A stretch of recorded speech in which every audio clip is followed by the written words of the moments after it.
Olá pessoas, eu sou o Léo. E eu sou o Miguel. E esse é o canal Piuí. Sim, depois de muito tempo vamos ter aqui no Piuí a saga Jurassic Park. Porque olha só, botamos lá na votação e vocês escolheram Jurassic Park. Finalmente uma saga boa. Finalmente uma saga boa e uma das sagas mais pedidas aqui do Piuí. Depois, claro, de American Pie, Senhor dos Anéis, umas outras 20, entendeu? Mas aí vinha Jurassic Park. Uma mais pedida depois de todas as outras. Exatamente. Ó, se você nunca assistiu uma saga do Piuí, hoje a gente vai falar sobre todos os filmes dessa franquia. Vai ser muito top, então confia na gente, apaga as luzes do seu quarto, pega um sinalizador para repetir a cena do filme e bora começar de uma vez a saga Jurassic Park aqui no canal Piuí. Deixa o like, deixa o like, deixa o like, se inscreve.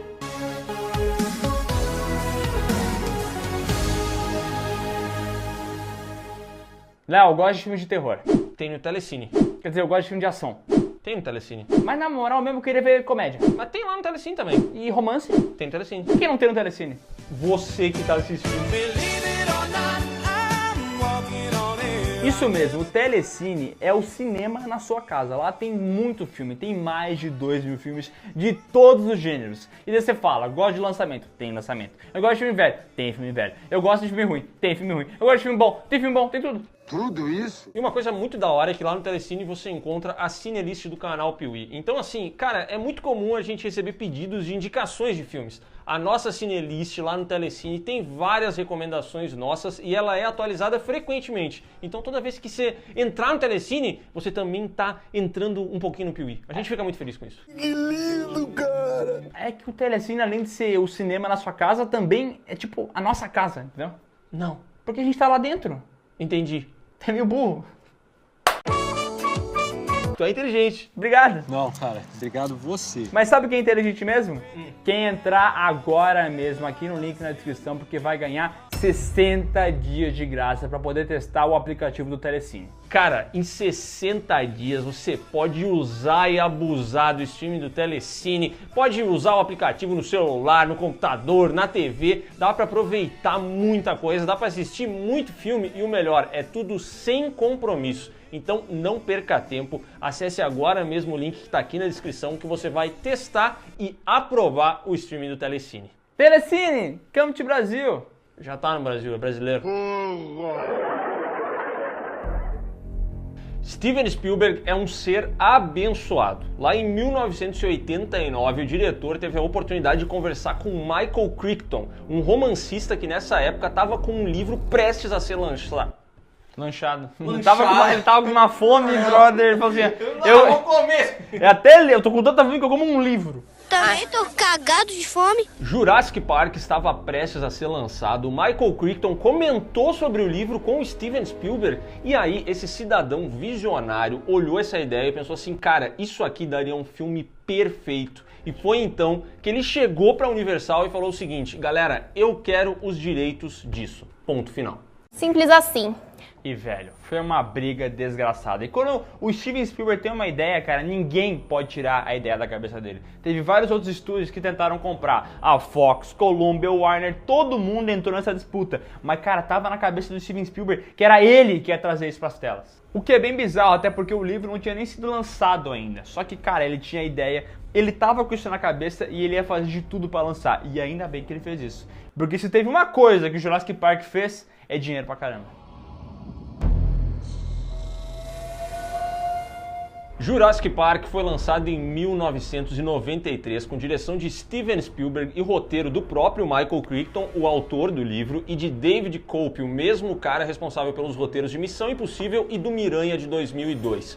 Na história, o empresário John Hammond está prestes a inaugurar o parque dele, que contém dinossauros de verdade recriados geneticamente. E o negócio é o seguinte, cara, lá na pré-história existiam mosquitos, insetos como a gente tem hoje em dia. Eles poderiam ser um pouquinho maior ou menor, mas eles existiam. E eles picavam, sabe quem? Dinossauros. Então eles encontraram no meio do âmbar das árvores vários desses bichinhos lá, desses mosquitinhos, insetinhos. Então eles meteram a agulhinha nele, tiraram o sangue e conseguiram o DNA dos dinossauros. E misturando junto com os genes de sapos e outros animais, eles conseguiram reproduzir os dinossauros, as criaturas mais temidas da Terra.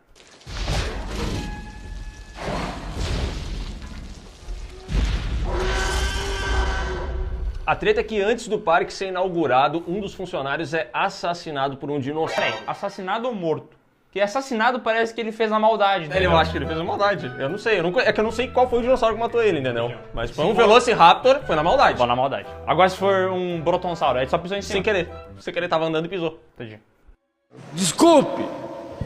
E isso começa a levantar suspeitas dos investidores com relação à segurança do local. Então o John Hammond recruta um time para ir lá investigar a parada e certificar de que o parque é seguro mesmo. E essa equipe é formada pelo paleontólogo Alan Grant, a botânica Ellie Sattler e o matemático Ian Malcolm. Mas não é só essa galera que tem, não. Porque olha só, esse vovozinho aí que tá fazendo o parque de dinossauros tem netos, Alex e o Tim. E ele não tem muito tempo para cuidar das crianças. Sem tempo, irmão. E daí, cara, acaba caindo na mão dos caras que foram enviados pra investigar o lugar. Agora cuida das crianças, que é teu. É que ele é rico, né? O que o rico faz? Larga com as babá.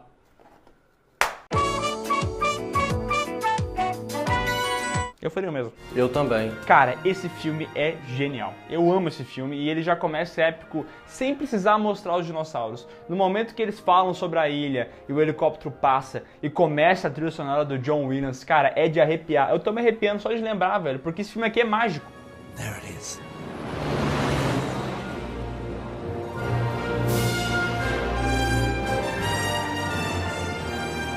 Esse filme aqui é mágico, cara. A trilha sonora do John Williams consegue transmitir muito bem a ideia de grandeza, de deslumbre que o Parque dos Dinossauros tem que ter, sabe? E esse cara, se você não conhece, é o mesmo cara que compôs trilha pra Star Wars, pra Harry Potter, pra Tubarão, pra uma porrada de filmes épicos. E aqui em Jurassic Park, talvez ele tenha um dos melhores temas da carreira dele, que é essa coisa maravilhosa.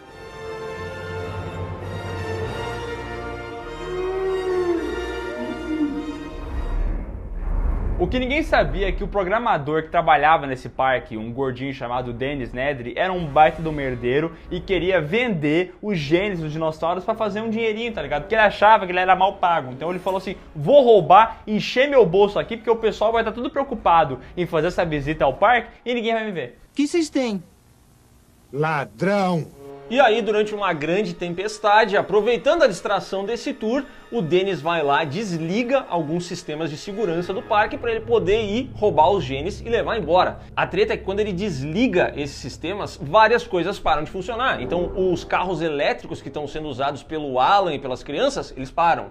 A cerca elétrica que cuidava do Tiranossauro Rex, ela também para. E a partir do momento que a cerca para, ele escapa. E a partir do momento que ele escapa, dá merda.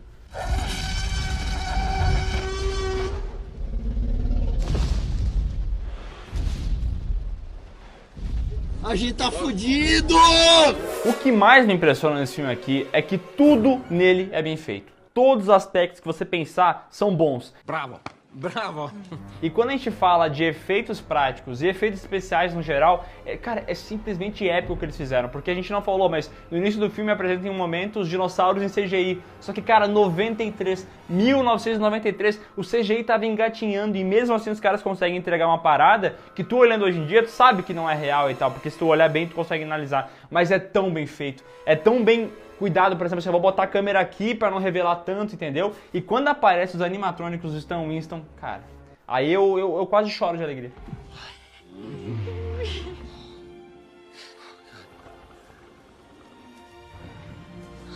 Os animatrônicos de Jurassic Park provavelmente sejam os mais incríveis já produzidos pelo cinema. Porque eles são sensacionais e hoje, cara, mais de 25 anos depois, eles continuam aí se mantendo.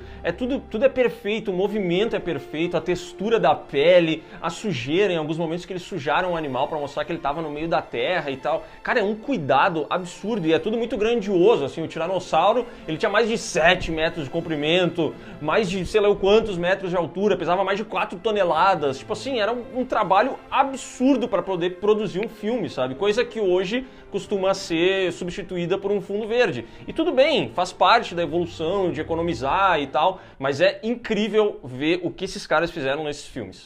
Foi profissional isso ali. E essas cenas, elas são incríveis porque Jurassic Park foi um filme pensado para todas as idades. Tipo, as crianças amam dinossauros, entendeu? E era ali que tava o dinheiro que a Universal precisava.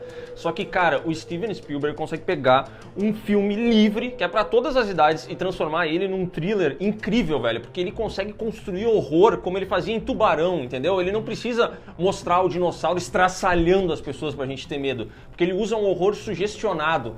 Então ele trabalha muito, sabe, pequenos pedaços do dinossauro aparecendo, os sons de Jurassic Park são incríveis, cara. É a baba, é o rugido do dinossauro, são as pegadas. A direção desse filme é espetacular e ele, como o Léo falou, não precisa da parada muito gráfica. Até porque, cara, se tu mostrasse aquele animatrônico de pé o tempo inteiro, corria o risco de uma hora tu olhar que ele era falso, entendeu? Então o filme consegue usar CG junto com o animatrônico ali no meio da escuridão, com a chuva, e consegue enganar muito bem. Até hoje essa cena funciona, e na questão da direção também que eu queria dizer, é que tem aquele momento que ele enche um copo de água e coloca no carro, pra explicar um negócio da teoria do caos e tal. Só que ele deixa aquele copo no carro e vaza. Depois que começa a tempestade e esse copo ainda tá no consultório do carro, tem uma hora que o bicho começa a vir.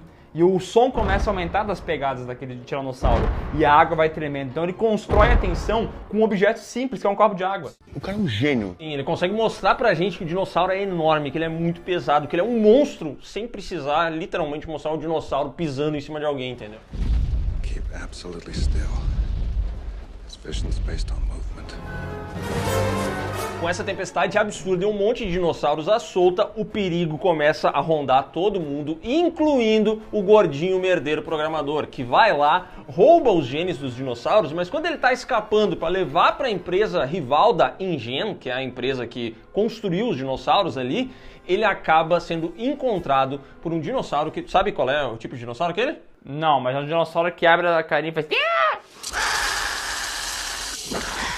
E ali esse programador acaba morrendo, que é um final legal pra ele, porque ele já não tinha mais muita função a cumprir no roteiro, e ele deixa cair aqueles genes que o Steven Spielberg tinha planos de usar em uma continuação de Jurassic Park. Por isso tem aquela cena bem específica dos genes caindo no chão. Acabou não sendo utilizado, mas é interessante a maneira como ele pensou a construção e o futuro da franquia.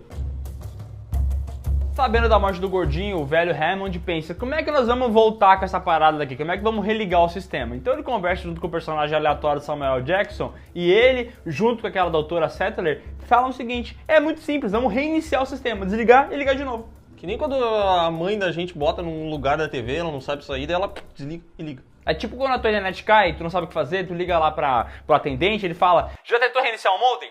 E tu não tentou e diz, já. Porque tu sabe que o problema não é esse. Exatamente. Bom, é que a minha internet ela não tá funcionando. Já tentou reiniciar o modem?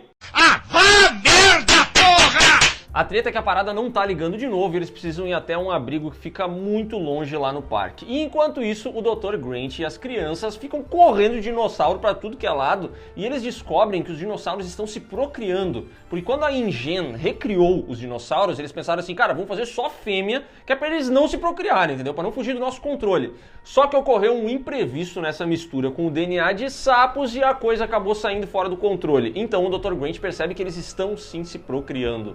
E daí isso reverbera com aquela cena maravilhosa que o Malcolm fala que a natureza encontra um jeito. No, I'm simply saying that life finds a way. Poeta. Lindo demais. Olha esse homem lindo. Ai, que delícia! E é aqui que rola a cena mais tensa do filme, porque é o seguinte, o Alan abandona as crianças ali porque ele tem que encontrar a doutora Sattler e tal. Só que as crianças ficam sozinhas e tal, vão comer sorvete feliz da vida, logo depois de ter levado um puta choque. É aquela história, né? A criança se machuca e aí o pai, pra fazer ela ficar quieta, diz assim, não, mas pega um doce.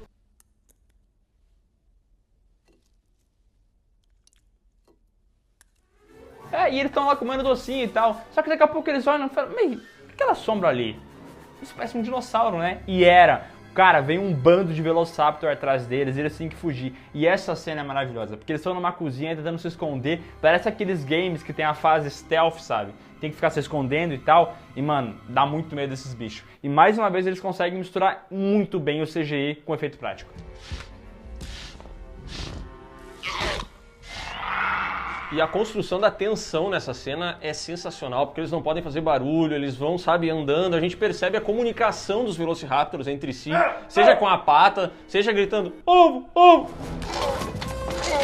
E aqui tem um momento genial, cara, uma cena histórica do cinema, que é a garota tentando escapar do Velociraptor. ela entra numa das portas da cozinha e ela tenta fechar e não consegue.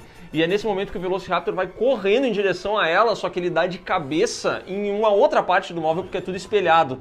E cara, é um negócio assim que, meu, a gente fica tenso vendo o dinossauro correr. Ele tem o choque e só depois é revelado que aquilo lá, na verdade, não é onde ela tava, mas era um espelho, tá ligado? É genial, velho. Sabe o que é isso? O que é isso? Uma direção magistral. Muito obrigado. E é isso que a gente fala de quando tem um filme muito bem feito de monstro. Porque isso aqui é um filme de monstro. E ele é maravilhoso. Daí quando a gente compara, sei lá, com o filme do Pânico no Lago, entendeu? Não tem nem como comparar, porque primeiro que os caras não conseguem fazer o monstro legal que nem tem aqui. Tem os Velociraptors, tem o T-Rex e tal, eles são monstros que já existiam nos dinossauros, só que eles conseguem ser ameaçadores, entendeu? Quando os Velociraptors estão andando e se comunicando e tal, tu sente que tem uma maldade neles, tá ligado? Não é só um bicho.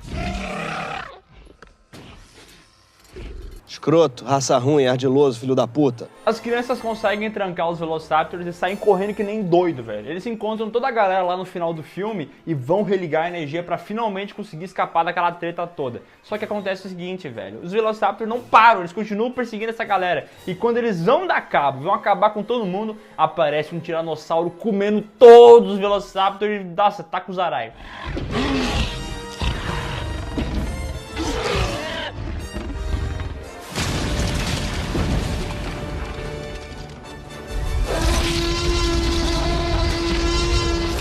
Os humanos já haviam pedido ajuda e enquanto o Tiranossauro fica lá comendo o Velociraptor, eles são resgatados e dão adeus a Jurassic Park.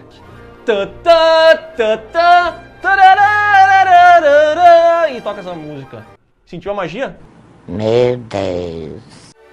Jurassic Park faturou 900 milhões de dólares e se tornou a maior bilheteria de todos os tempos. Mas 4 anos depois, Titanic veio como se fosse um iceberg e passou por cima. Caraca, bicho, o filme foi aclamado pelas críticas, levou pra casa 3 Oscars e é considerado até hoje um dos filmes mais influentes da história, cara. Esse filme aqui, ele, além de ser impecável tecnicamente, impecável, é tudo perfeito nele, ele conseguiu revolucionar o cinema com os seus efeitos visuais, seja efeitos práticos, seja CGI. Foi esse filme aqui que inspirou muita gente a se meter em outros projetos, entendeu? Foi quando o George Lucas assistiu o Jurassic Park que ele pensou assim, cara, eu acho que o cinema tá pronto pra fazer minha trilogia prequel de Star Wars do jeito que eu imagino. E errou rude, né? Nesse caso aí mandou mal o Jurassic Park. Mas esse filme aqui também influenciou o Peter Jackson a voltar pro cinema de fantasia, o Stanley Kubrick a virar os olhos dele pro gênero, entendeu? É muito importante. Na moral, esse filme aqui é genial e quando a gente fala sobre filmes que não tem defeitos, que nem já fez lista aqui no Piuí de filmes perfeitos, eu acho que esse aqui é um que se encaixa muito bem, porque eu tento pensar num defeito dele e eu não encontro. Eu fico assim, matutando. Eu quero falar mal, entendeu? Porque o Piuí é isso, o Piuí é falar mal das coisas. Então eu fico ali, Miguel, o que tu vai falar mal? O que tu vai falar mal? Mas não tem o que falar mal, entendeu? Não tenho que falar mal, cara. Perfeito. Mas eu vou te aliviar, que no segundo filme tem muita coisa pra falar mal. Ah, ainda bem!